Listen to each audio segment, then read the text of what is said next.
పరిశుద్ధ నామానికి మహిమ కలుగునుగాక. సియోను ప్రార్థనా మందిరం యొక్క పరిచర్య ద్వారా ఈ ఉదయకాలపు సందేశాలు వింటున్నటువంటి మీ అందరికీ ప్రభు పేరిట శుభాలు వందనాలు తెలియచేస్తూ ఉన్నాను. మీరందరూ బాగున్నారు కదూ? మీరు బాగుండాలనే మీ కొరకు నిత్యము మానక మరి ఈ యొక్క సియోను ప్రార్థనా మందిరంలో దివారాత్రులు మీ కొరకు ప్రార్థన చేస్తూ ఉన్నాను. మీరు మీ కుటుంబాలు దీవించబడాలని కోరుకుంటున్నారు. ఈ ఉదయకాల సమయంలో ఒక చిన్న మాటను మీకు జ్ఞాపకం చేస్తాను. మనం ఈ లోకంలో సహజంగా మనం ఆలోచన చేస్తే మనుషుడు సంఘజీవి కనుక ఏదో ఒకరి యొక్క సహవాసాన్ని కోరుకుంటూ ఉంటాడు. ఏదో ఒక వ్యక్తి తోడును కోరుకుంటూ ఉంటాడు. మనం ఎవరితో సహవాసం చేస్తూ ఉన్నామో, ఎవరితో సన్నిహితంగా ఉంటున్నామో ప్రియ దేవుని బిడ్డలారా, మన స్థాయికి తగినట్లుగా, మనకు జ్ఞానానికి తగినట్లుగా మనము వారిని సమజోడిగా మనం ఎంచుకుంటూ ఉంటాం. అయితే ప్రియ దేవుని బిడ్డలారా గమనించాలి, మనము ఎవరినైతే స్నేహితులుగా చేసుకుంటున్నామో ఈ లోకంలో ఒక సామెత ఉంటుంది. 6 నెలలు సావాసం చేస్తే వాడు వీడైపోతాడు, వీడు వాడైపోతాడని ఈ లోకంలో ఒక సామెత ఉంది. విన్నారు కదూ? కాబట్టి దేవునితో మనము సహవాసం చేస్తున్నప్పుడు దేవుని యొక్క లక్షణాలు కూడా మనం కలిగి ఉండాలి. దేవుని యొక్క ఆలోచనలు కూడా మనం కలిగి ఉండాలి. ప్రియ దేవుని బిడ్డలారా, మన దేవుడు ఎవరో అర్థమై ఉంటే ఆ స్థాయిలో మనము దేవునితో ఉండగలుగుతాం. చూడండి, ఒక మాట మీకు జ్ఞాపకం చేస్తాను. బైబిల్ గ్రంథంలో రాయబడినటువంటి మాట, కీర్తనల గ్రంథము 71వ కీర్తన 21వ వచనం నేను చదువుతున్నాను, మీరు విందాం.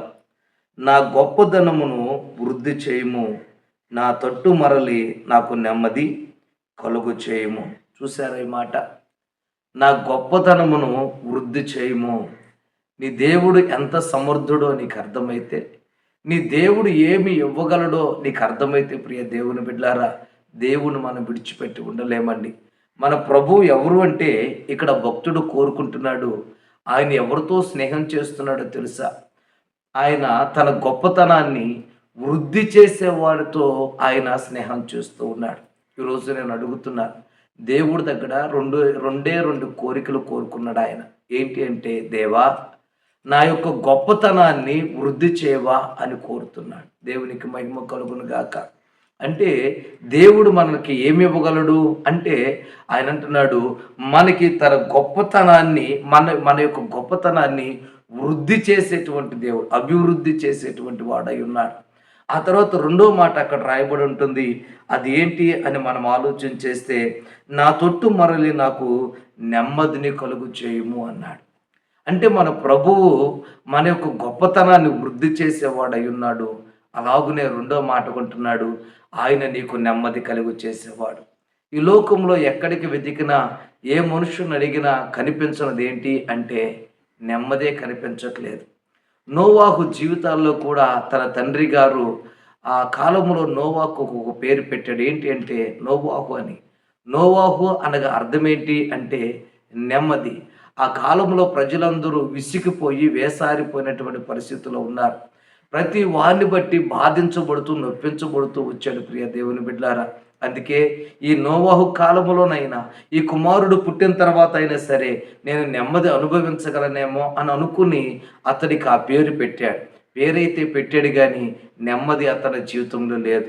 ఈ రోజున చాలామంది పేర్లు బైబిల్ గ్రంథంలో అనేకమైన అద్భుతమైనటువంటి పేర్లు పెడుతున్నారు. కానీ ఆ పేరులో ఉన్న ఆశీర్వాదాన్ని వారు పొందలేకపోతున్నారు. పేరులో ఉన్న దీవెనను వారు పొందలేకపోతున్నారు. కారణం ఏంటి అంటే నెమ్మది అనేటువంటిది అది ఎవరో ఒక వ్యక్తి దగ్గర నుంచి వచ్చేది కాదండి. ఆ నెమ్మది కలుగు చేయగలిగిన వాడు దేవుడు మాత్రమే. వాక్యం అంటుంది, సర్వోన్నతమైన స్థలంలో దేవునికి మహిమయు, ఆయనకి ఇష్టలైన వారికి భూమి మీద సమాధానం ఉంటుంది అన్నాడు. ఎప్పుడైతే నీ జీవితంలో సమాధానం అనేది ఉంటుందో నీ జీవితంలో నెమ్మది కూడా ఎంటర్ అవుతుంది. ఈ రోజున చాలామంది చెప్తున్నారు, అయ్యా నా కుటుంబ పరిస్థితులను బట్టి నాకు నెమ్మది లేదు, నా ఆర్థిక పరిస్థితులను బట్టి నాకు నెమ్మది లేదు అని అనేక మంది బిడ్డలు మాట్లాడుతున్నారు. ఎప్పుడు నీకు నెమ్మది కలుగుతుంది అంటే దేవుని వాక్యం నీలో ఉన్నప్పుడు, దేవుని వాక్యం ధ్యానం చేస్తున్నప్పుడు, దేవుని వాక్యాన్ని పఠిస్తున్నప్పుడు, దేవుని వాక్యం మీద నీవు నిలిచినప్పుడు, దేవుని వాక్యం ముందు విశ్వాసం ఉంచినప్పుడు నీ జీవితంలో నెమ్మది అనేది దొరుకుతుంది. దావీదు భక్తుడు ఇలా అన్నాడు, ఇదిగో నీ వాక్యము నా పాదాలకు దీపాన్ని కలుగు చేస్తుంది, నా త్రోవకు వెలుగునిస్తుంది అన్నాడు. నా బాధలలో అదే నాకు నెమ్మదినిస్తుంది అన్నాడు. బాధలు అనేక మంది జీవితాల్లో వస్తున్నాయి, కానీ ఆ బాధలో నుంచి నెమ్మదిని ఇవ్వగలిగింది ఎవరు అంటే దేవుని వాక్యమే. వాక్యమే దేవుడయ్యను కనుక ఆ వాక్యమే మన జీవితంలో నెమ్మదినివ్వబోతుంది. ఈ రోజున నీకు నెమ్మది కలిగినటువంటి అతనితో నువ్వు స్నేహం చేయగలిగితే నిత్యముగా నీ ఎదుట ఎన్ని సమస్యలు ఉన్నా, ఎన్ని ఇబ్బందులున్నా, ఎన్ని బలహీనతలున్నా, ఎన్ని ప్రతికూలమైన పరిస్థితులు నీ జీవితంలో ఉన్నా, దేవుని వాక్యమును బట్టి నువ్వు నడగలిగితే ఖచ్చితంగా నా ప్రభు అన్నాడు, నిన్ను ఆ వాక్యము గొప్ప చేస్తుంది. అలాగనే ఆ వాక్యమే నీకు నెమ్మది ఇవ్వబోతుంది. ఈ ఉదయకాల సమయంలో సమృద్ధిగా ఆ వాక్యం నీ జీవితంలో నెరవేర్చబడును గాక. ఆమెన్. కళ్ళు మూసుకుందాం, చిన్న ప్రార్థన చేసుకుందాం. పరిశుద్ధుడా, ప్రేమ కలిగిన తండ్రి, సర్వాధికారి, నీకు వందనాలు చెల్లిస్తున్నారు. ఈ లోకంలో మా జీవితాల్లో ఎన్నో రకాలైనటువంటి నాయన స్నేహాలు ఉన్నాయి. దేవా, ఆ స్నేహాలు మాకు మంచి చేస్తాయో లేదో తెలియదు. దేవా, ఎన్నో సహవాసాలు ఉన్నాయి నాయన, ఆ సహవాసాలు కూడా మాకు మేలు చేస్తాయో లేదో మాకు తెలియదు నాయన. అయ్యా, నీతో సహవాసము చేసిన ఎడల మాకు మేలు దొరుకుతుంది అని నీ వాక్యం సెలవిస్తుంది.